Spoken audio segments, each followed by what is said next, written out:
সংখ্যালঘুদের বাড়িঘর, মন্দির ও দোকানপাটে ভাঙচুর ও লুটপাটের অভিযোগে রাজধানীতে বিক্ষোভ করেছে সাধারণ হিন্দু শিক্ষার্থীরা।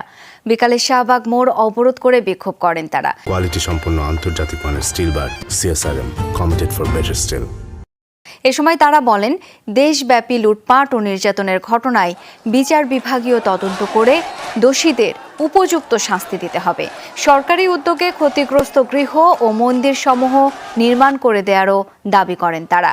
বলেন, হিন্দু ধর্মীয় কল্যাণ ট্রাস্টকে পূর্ণাঙ্গরূপে হিন্দু ফাউন্ডেশন হিসেবে নিবন্ধন দিয়ে দলীয় লেজুর ভিত্তিক ব্যক্তিদের বাদ দিয়ে পুনর্গঠন করতে হবে।